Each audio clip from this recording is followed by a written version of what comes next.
Swayam Prabha. Digital India. Educated India.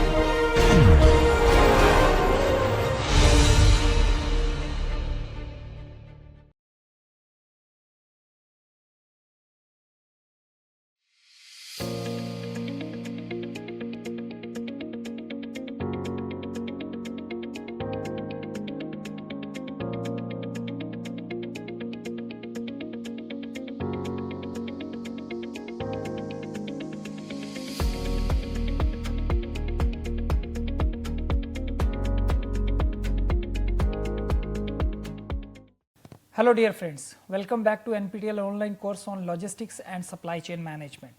So we discussed about the latest trend in the industry with respect to supply chain management. We discussed about e-commerce industries. We discussed about what can be the different functional units within supply chain, the overall perspective of the supply chain.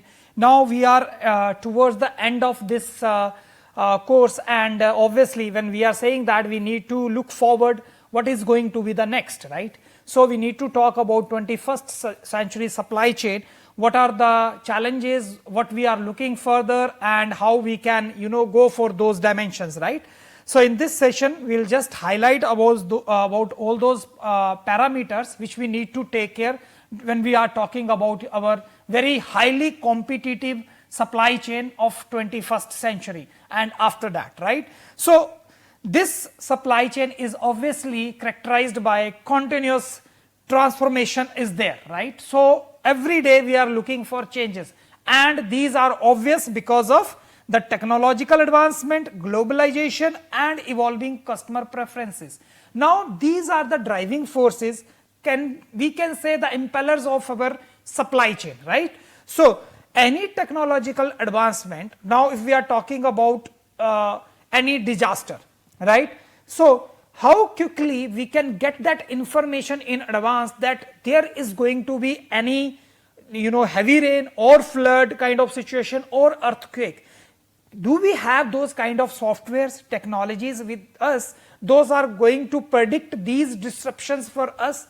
Do we have software to predict the market fluctuations? Do we have software to predict the downturns, recessions? Do we have softwares to predict any political instability in future? Any social change, cultural change that is going to impact our supply chain or our industry? So that softwares, how we can utilize the past records and then we can predict for the future. So this is a very important force which is when we are talking about the advanced supply chain, the technological advancement is required. Then globalization, as we cannot operate in isolation. If you are saying that you are working here in Calcutta or Kharagpur, you are working in isolation and you are not impacted by global disturbances. This is now very basic thing. We are getting crude oil from where we are getting the petrol and diesel. Any industry is working obviously utilizing petrol or diesel in some or other way, right? So if those prices are inflated, so obviously your industry is also affected, right? And then this is something when we are talking about, we can never delight our customer. We can never keep them happy for longer period of time. Maybe today you are giving them 2% extra, they are happy, delighted, right? Tomorrow when they will be coming to you, if you are giving again 2%, they will be just satisfied. They must be looking for 3% now. Then they will be delighted. Then they must be looking for 5%, 7%, up to what you will go, right? So we as a customer, obviously, if we are getting something from one brand, that is a kind of promise. So we try to, next time we want to enhance our experience. And if you are not enhancing our experience, someone else will get the competitive edge over you and will do that.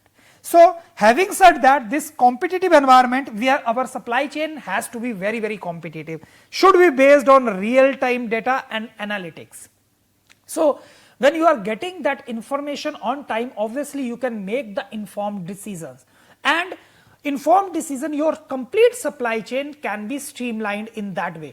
How much you need to source, how much raw material is required, in how many lots you will buy, so that you can negotiate with the vendor, right? How much you need to store in the storage house, how you will ensure the quality, how you need to maintain the inventory, how much inventory is required at the distribution end. So that all decision making, if you have the real time data about the market fluctuations, only then you can design. And then today's globalized and rapidly changing business landscape, already we talked about, one part of the world something is happening, then it will be giving impact throughout, and your supply chain should be integrated with the latest technology software, so that you can meet these disruptions easily, right? You can overcome these disruptions. So having said that, interconnectedness is obviously positive also and negative also. When we are saying that interconnectedness with your stakeholders required, obviously you need to share the whole information throughout your stakeholders, so that decision making can be aligned. If your supply chain is saying that, or your manufacturer is saying that we want to be cost efficient, so this should be shared throughout your stakeholders, so that your raw material suppliers are also cost efficient, your distribution network is also working on that, so that can be aligned. But yes, if that interconnectedness is so high level, right, if anything goes wrong at one point, will disrupt the whole supply chain, right? And day by day, when we are saying that so many stakeholders we are including in the supply chain, so many softwares we are including, so many different parameters we are embedding in that supply chain, obviously we are moving towards very, very complex supply chain, where if we will talk about, some human will be sitting on that, getting the data, counting on fingers, and then making the decision. It's not going to happen. So some automated decision making should be there, which can take decisions on our behalf, right? So we have to continuously evolve with our supply chains. Those are driven by technological advancements, globalization, changing customer expectation, and need for the sustainability. This sustainability parameter is also very important, and we had separate session on this. So talking about 21st supply chain, key aspects are, we'll go through these key aspects one by one. First is your digitalization and automation. So digitalization, having the digital twin of whatever physically you are doing, you are replicating in digital platform, or records you are maintaining digitally, obviously will help you. But just digitalizing the record will not help unless those records are shared at the same time when you are recording that. That means it should be automated, right? So throughout that supply chain, it should be shared, any information you are recording from those touch points, so that should be shared, so that the real time data collection can be done. We can analyze that data, and then the decision making for all the players can be done based on that. And how this is possible? When you have artificial intelligence, when you have machine learning, when you have big data analytics, Internet of Things you are using, you have virtual world of all the physical equipments, resources, the markets you are connected with, right? So when you have that information, you can quickly process that through automation, and then automatically decision should be taken. Supply chain visibility and transparency. See, now I told you there may be, we are using transportation, road transportation, let us say, as 60% share is going to that. So something goes wrong on that route, and maybe the supply is interrupted. We are predicting maybe next 2 days we cannot go by that route. So there is no other option. So how we can explore the other alternatives? We will explore the other alternatives when we have the complete visibility exactly how many hours it will take to address that situation. If the information is transparent enough that where the threat has happened, where the cyber attack has happened, just that information we need to share. So that visibility and transparency throughout that supply chain should be there. That's why we are talking about blockchain embedded supply chain, where all the stakeholders are connected, records are immutable, cannot be destroyed. So you have maintained the full records and full visibility is there. Globalization and outsourcing. In 21st century supply chain, we started discussing about outsourcing and offshoring. So why we went for off locations offshoring? Because we were getting cheaper product, we were getting cheaper labor, we were getting extra raw material, availability is there, we were getting sometime the latest technology there, right? There can be so many reasons when you are shifting your manufacturing from your country to some other country, or you are shifting your raw material supplier to other country. So we were talking about outsourcing and offshoring. But yes, this is important to understand during the era of globalization, that if any global event is happening in that country from where you are getting the supply, so then your supply chain is also interrupted.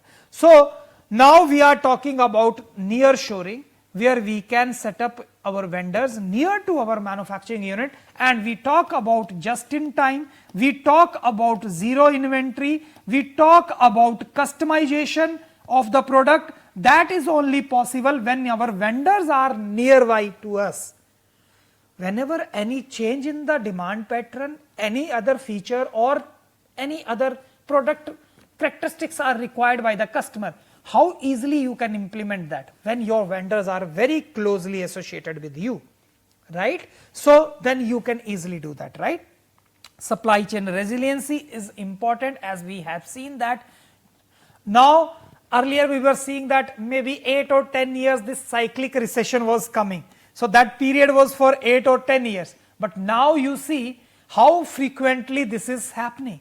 After 2008 recession, it went for 2 or 3 years, and then 2018, this COVID-19 pandemic, in between so other pandemics were there, but COVID-19 was something that interrupted the complete supply chain because of the shutdown of the operation. And then after, you just see the series of events, Russia-Ukraine war, then you see what happened in Sri Lanka, then what happened in Bangladesh, then these all political instability are going on, right? Then there is war in Iran as well. So many other countries, the disruptions is happening. And you can see, if we talk about the fuel we are using, petrol or diesel, and we are importing from those countries. So that supply is also interrupted, or in that way the price is increasing. So how we can withstand with those disruptions, right? So only thing is how redundant you are with your resources. Redundancy you can develop the alternatives. If any cyber attack is there, whether you are maintaining the record somewhere else, that you can easily recover that, right? So these are kind of strategies we discussed in the supply chain resilience session as well, right? Then we talk about sustainability and corporate social responsibility. Now earlier, because there was debate now going on over climate change, and many conferences, events are happening just to make people aware about this, right? So government is also coming with these regulations. They are, you might have seen, they are banning BS4 engines. They are coming with the updated version. In some locations where the cities are more polluted, like Delhi, Calcutta, there they are, if your vehicle is more than 15 years old, you cannot allow those kind of vehicles, heavy vehicles, right? In Delhi especially it is going on, right? So that means government is coming up with the rules and regulation. This is one thing we are forcing others to follow the rules. But the recent shift, the awareness that has come to the customer, is also forcing now major brand manufacturers to go for sustainability measures, right? So the big example of Mantra, where they moved from polybag packaging, plastic packaging, to paper packaging, right?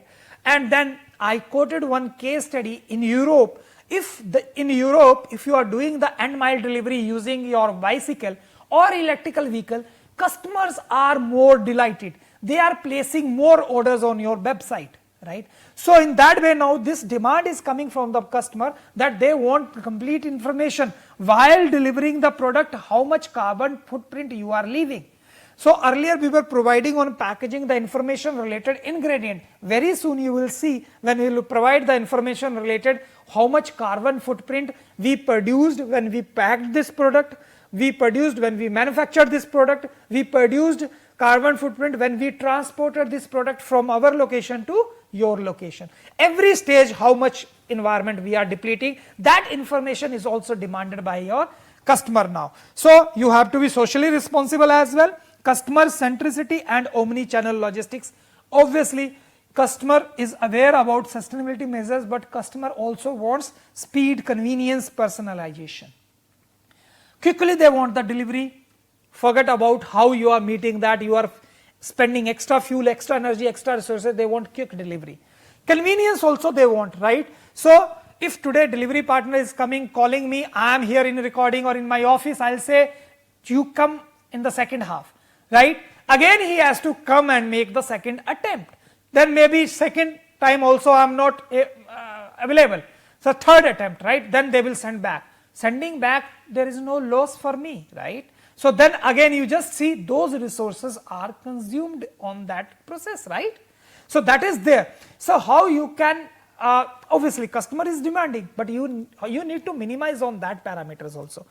Omni-channel logistics, this is something now reshaping your supply chain, because customer is not placing order from one channel. Either you talk about the traditional brick and mortar stores, you talk about e-commerce platform, you are buying simple air ticket. How many options you have? You can buy from that Indigo website or whatever airline you are picking, Air India. You can buy from Make My Trip, Go Avivo, so many social media apps, right? So many other informations are there. IRCTC is there, Ixigo is there, all those platforms are there. So then you have limited capacity. So you need to manage that as well. Maybe you are not having limited, you can produce much, right? You can produce more quantity, but even then how much you need to produce? Segregated way, your demand is coming from multiple channels, then in that way your information system should be very, very strong to configure all those parameters.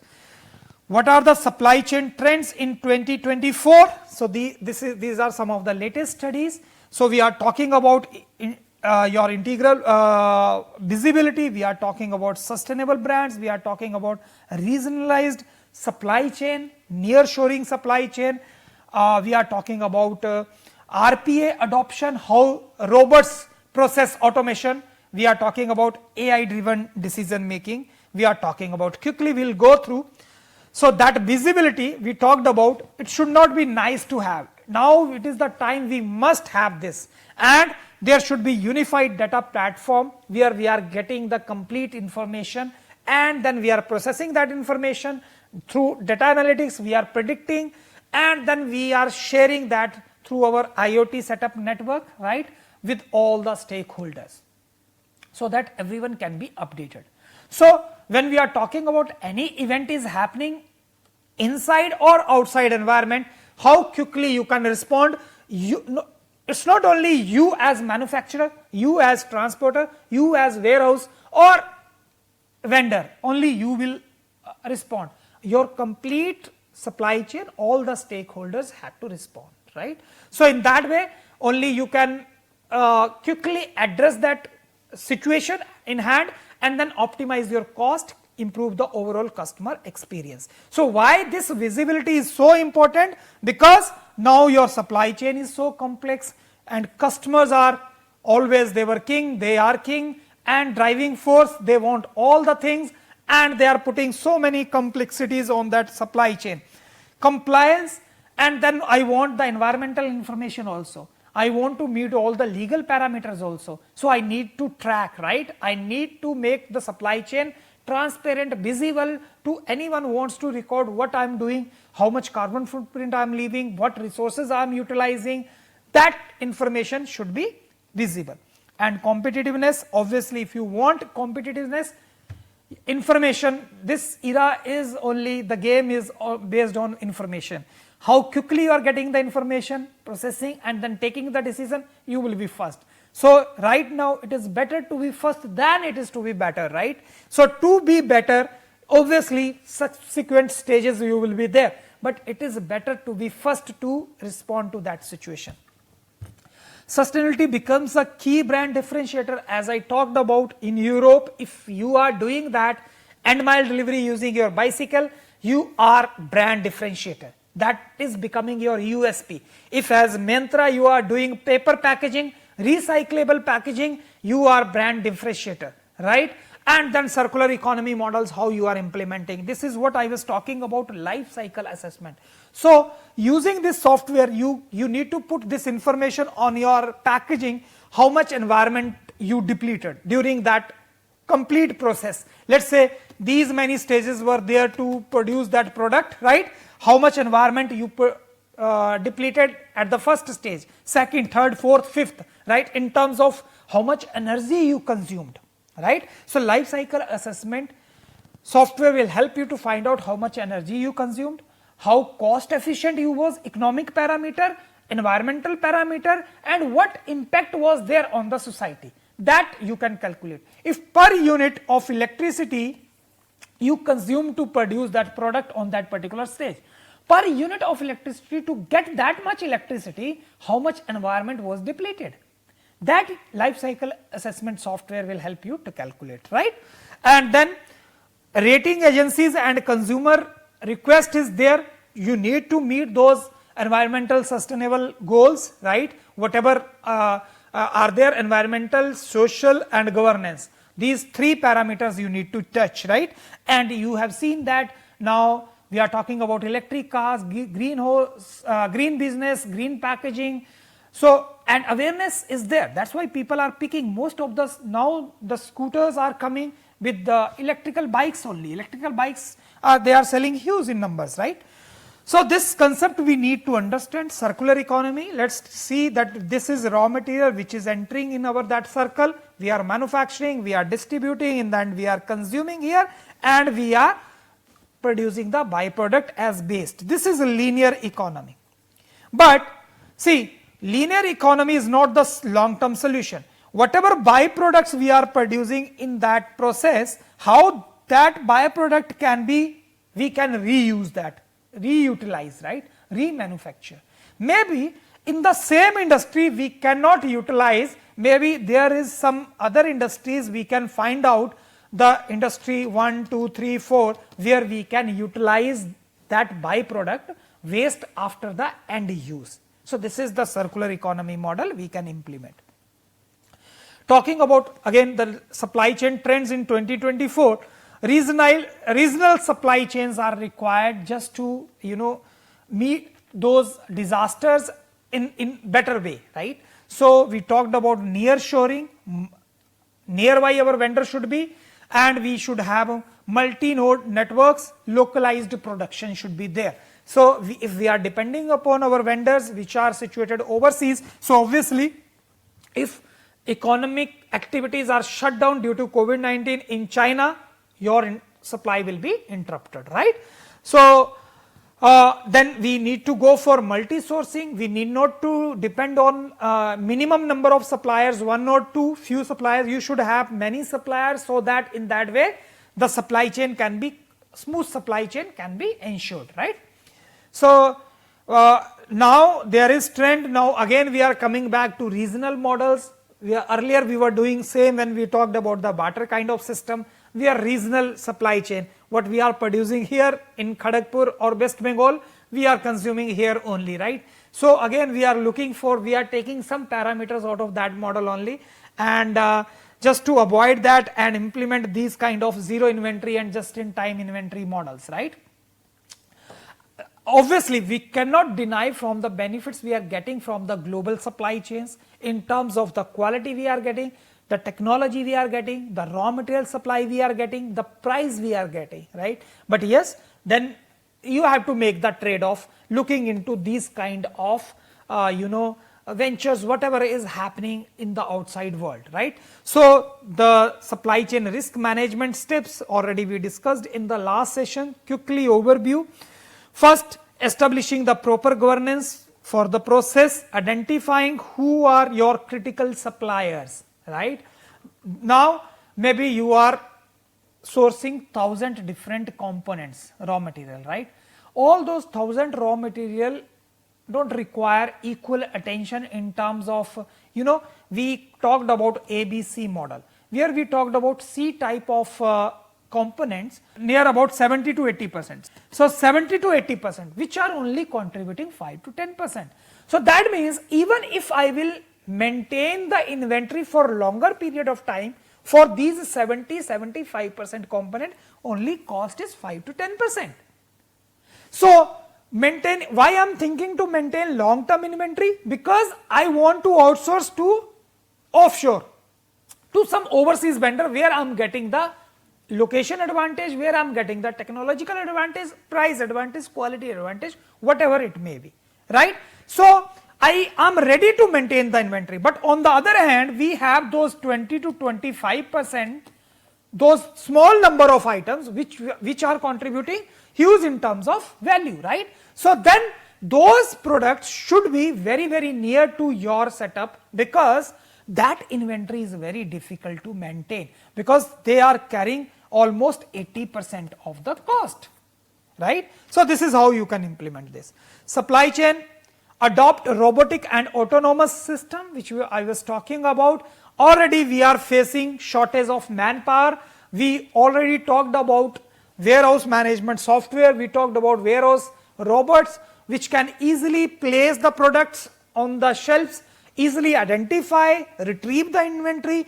Anytime online order is placed, quickly they can identify, pick and pack the product, and easily we can ship the product, right? So this is automated kind of warehouse, how efficiently we can utilize this technology in this 2024.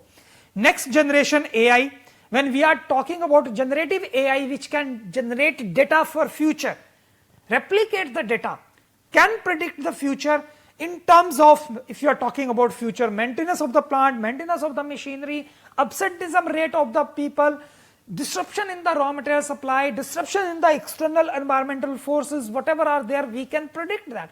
When we can predict those forces, right, we can plan our supply chains in that way so that we can meet those disruptions, right? So we can take those tactical decisions and we can optimize the overall supply chain. So this is how this generative AI can be very, very helpful.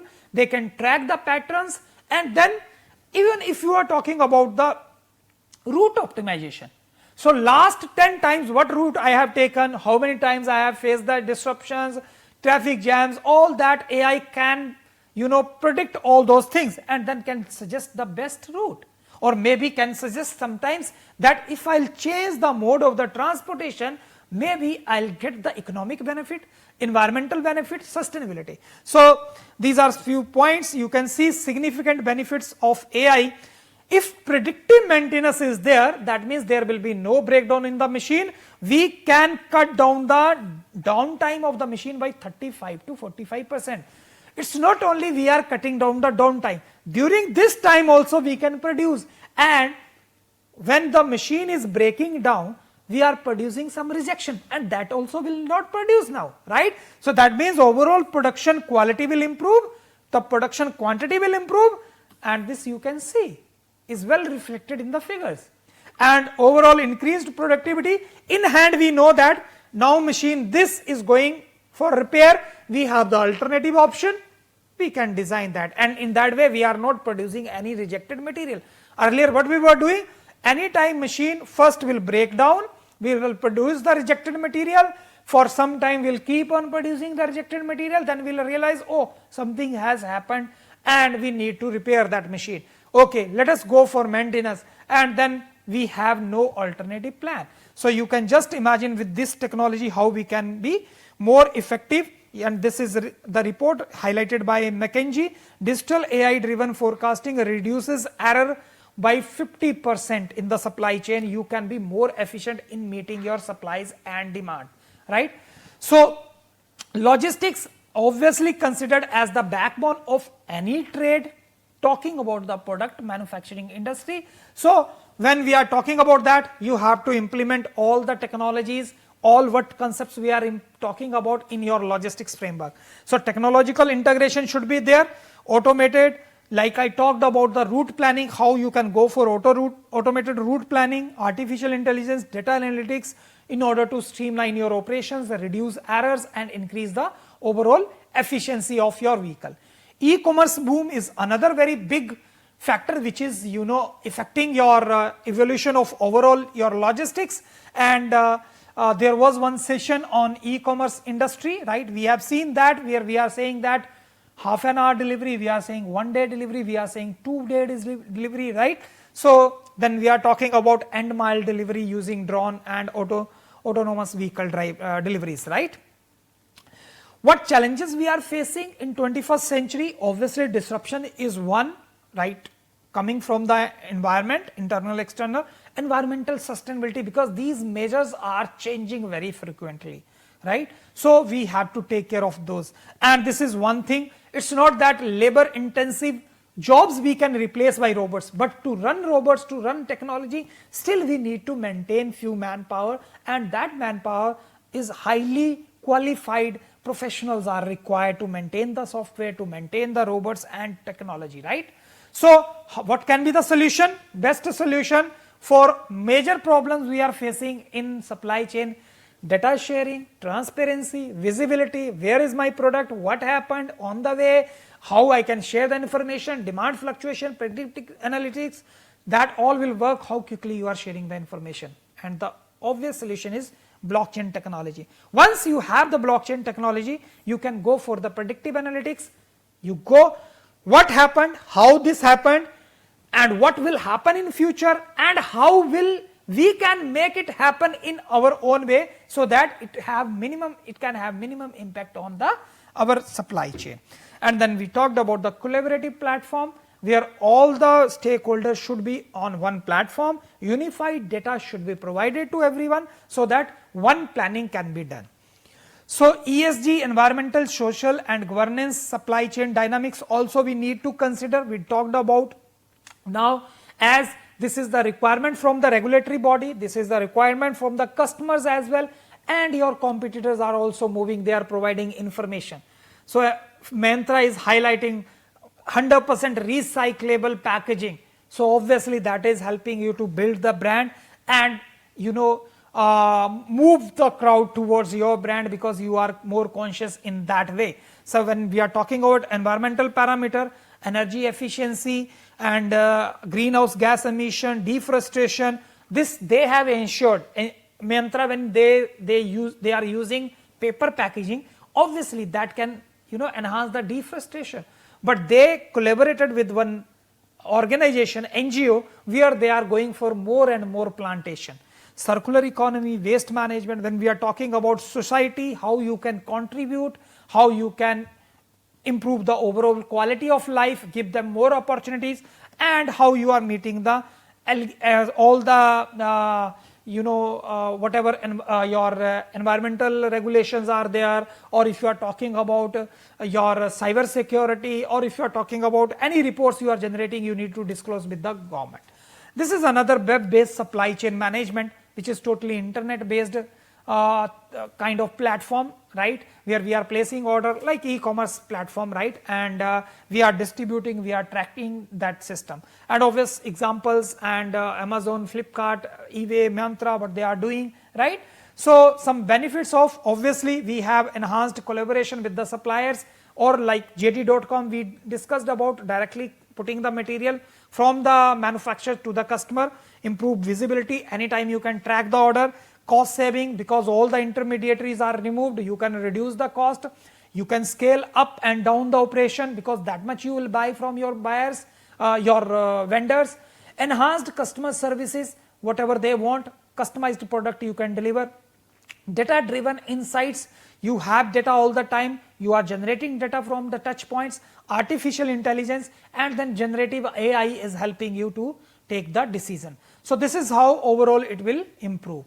So talking about the scenario of Indian supply chain, obviously one of the largest globally, which is obvious population wise, anything you start selling, you will get the market here in India for sure. But yes, we in supply chain struggling a lot, and then competitiveness gap, if you'll talk about 180 billion US dollar, because of we are spending almost 12 to 13% of our GDP, compared to only 8% the developed nations are spending on their supply chain, right.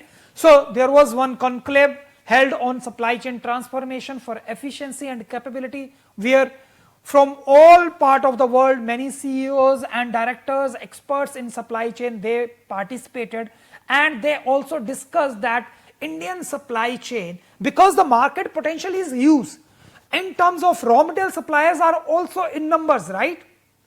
Whether if you are setting up your factories maybe in your countries, but yes, then if you are getting the raw material supply from India and getting cheap location, cheap labor, or maybe some other advantage, location advantage, so why not to go for that? But you need to improve on technological based, and integration is required so that more visibility can be there, right? So Indian supply chain need to focus, obviously Vision 2030 is there, where we will be focusing on more on logistics cost, optimizing the mix model, which we are not utilizing properly right now, because 60% share is going to only road transportation, and we need to digitalizing our records, omni-channel approach we need to opt for, and we need to go for more green supply chains, right? Having said that, so you can see that still this is the size of our industry, this is how we are growing 10.5%, right? Annual compound annual growth rate is there, and when we are so much promising, why there is unbalanced logistics model mix? Why there is so high indirect cost?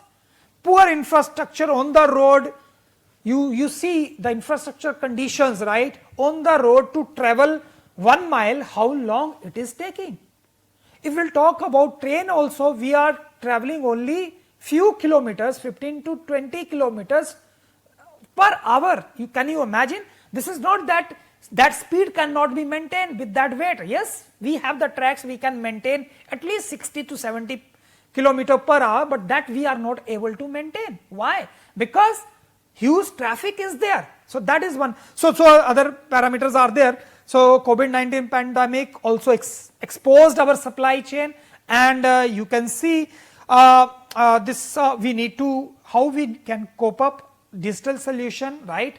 And obviously we have seen this, that during COVID-19 also, that there was a huge demand for online grocery store, and how we faced this with our limited resources, right? So key issues which were discussed at CII supply chain leadership as well, which was held in 2020 September, and which set the agenda for Vision 2030. So this was the point I was highlighting. We are spending 14%, the developed nation are spending only 8%. So we need to adapt to the industry 4.0, and then we can go for predictive kind of analytics, where we can take a decision in advance based on AI, blockchain, Internet of Things, right? And then Indian supply chain, if we want to make more competitive, efficient and resilient, obviously that logistics part we need to work on. We need to cut down that cost by at least 5 to 6%, right? So we need to work on that. So obviously some barriers are there.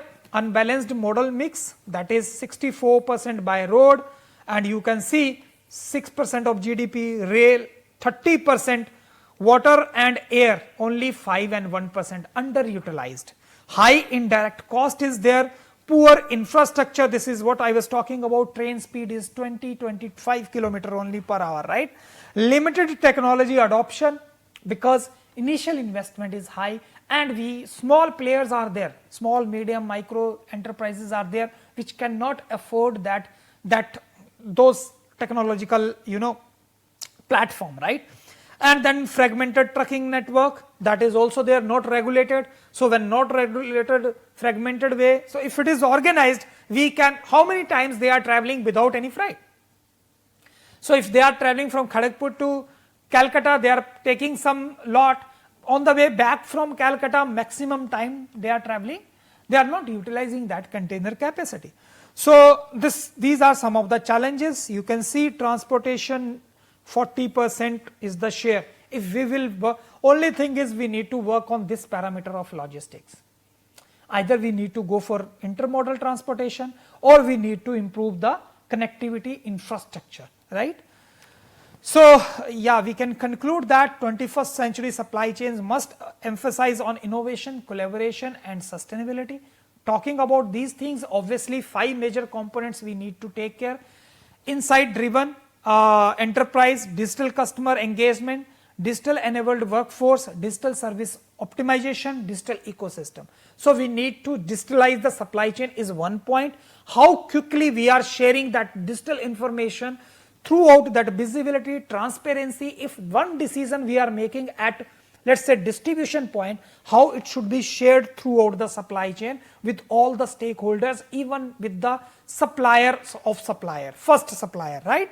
So holistic supply chain perspective we need to take care. And when we talk about supply chain margin or profit, it's not only the profit of your retailer, distributor or warehousing agency or transportation or manufacturer or any vendor. It's the complete margin for all the supply chain players, stakeholders, and obviously will be shared among them. So that's all for this session. These are some of the references. Thank you very much.